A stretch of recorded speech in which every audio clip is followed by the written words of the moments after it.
السلام علیکم ورحمۃ اللہ وبرکاتہ۔ آج ہم ایک ایسی چیز کے بارے میں بات کریں گے جو ہمارے گھروں میں روزمرہ استعمال کی جاتی ہے، اسے پکانے میں استعمال کیا جاتا ہے اور مختلف چیزوں میں بہت ہی فائدہ مند، بہت ہی مفید چیز ہے۔ قدرت کا ایک انوکھی چیز ہے، یہ ایک نمونہ اور مثال ہے یہ کہ چھوٹی سی چیز انسان کے لیے مختلف ضرورت پر کام آتی ہے۔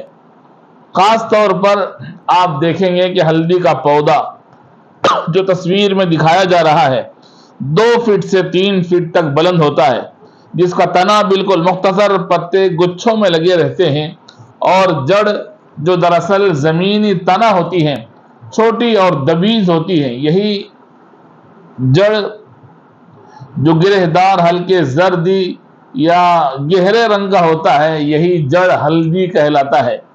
ہلدی کا پودا جنوبی ایشیا کے ممالک کی پیداوار ہے، جن میں ہندوستان بھی شامل ہے، اور اب دنیا کے سارے گرم خطوں میں اس کا کثرت سے کاشت کی جاتی ہے۔ سب سے زیادہ اس کی پیداوار ہندوستان، چین اور ایسٹ انڈیز میں ہوتی ہے۔ ہندوستان میں تمام ریاستوں میں اور خصوصاً تمل ناڈو، مغربی بنگال اور مہاراشٹر میں اس کی کاشت بہت زیادہ کی جاتی ہے۔ ہلدی کا رنگ قدرتی طور پر زرد ہی ہوتا ہے، لیکن اس میں کچھ بھورا پن بھی ہونے کی وجہ سے یہ زرد رنگ صاف نہیں معلوم دیتا، اس لیے بازار میں بھیجنے سے قبل اس کی صفائی کی جاتی ہے۔ اس کے زرد رنگ کو نمایاں کرنے کی ترتیب عمل میں لائی جاتی ہے۔ زمین سے کھود کر نکالنے کے بعد دیکھا جائے تو اس کی شکل ایسی ہوتی ہے جیسے پنجہ ہوتا ہے، یعنی ایک مرکزی حصہ اور اس کے اطراف انگلیوں کے مانند ضمنی جڑیں جو اسی سے متصل ہوتی ہیں، ان کو علیحدہ کر لیا جاتا ہے۔ پھر مٹی وغیرہ سے صاف کر کے ان ٹکڑوں کو پانی میں پکایا جاتا ہے یہاں تک کہ یہ بالکل نرم ہو جاتے ہیں۔ بعض جگہ ہلدی کے چند پتے اس پانی میں شامل کر دیے جاتے ہیں۔ بعض لوگوں کا خیال ہے کہ اس پانی میں 2-3 اپلے ڈالنے پر ہلدی کا رنگ زیادہ نمایاں ہو جاتا ہے۔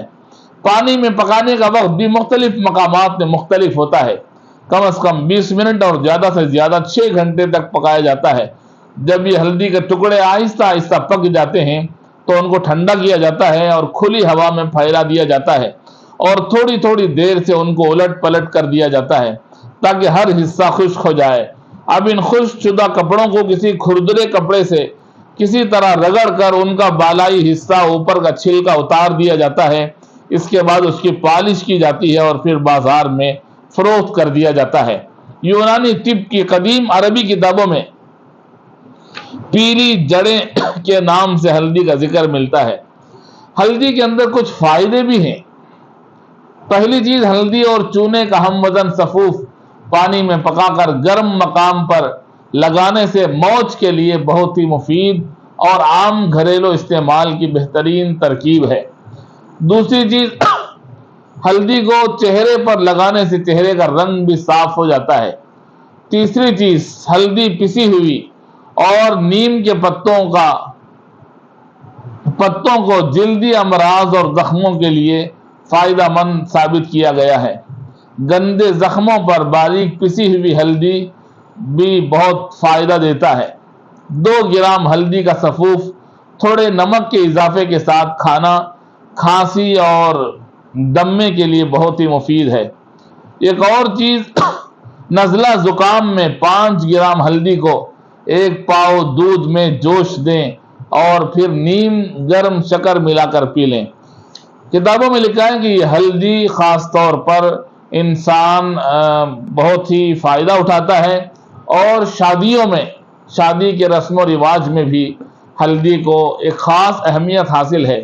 شادی سے پہلے بھی ہلدی کے عنوان پر ایک مستقل رسم منائی جاتی ہے جس میں دلہا دلہن کو ہلدی لگایا جاتا ہے، اور لوگ ہلدی کے رنگ کے کپڑے بھی پہن لیتے ہیں، جو ایک قدیم رواج تھا اور بے بنیاد چیز تھی۔ دراصل یہ اتنی ضروری چیز ہے جو کھانے پینے کے علاوہ مختلف قسم کے علاج معالجے میں اور حسن و خوبصورتی کو ابھارنے میں بھی بہت ہی فائدہ مند ثابت ہوا ہے۔ اللہ کی قدرت ہے یہ، اللہ کی طاقت ہے یہ کہ اللہ تعالیٰ نے دنیا میں ایسی ایسی چیزیں بنائی ہیں جو صرف ایک نہیں بہت سی چیزوں کے لیے، بہت سے کاموں کے لیے فائدہ مند ثابت ہوا ہے، تو چھوٹا سا پودا اور اس کی چھوٹی سی جڑ آپ نے دیکھا کتنے کاموں کے لیے فائدہ مند ہے۔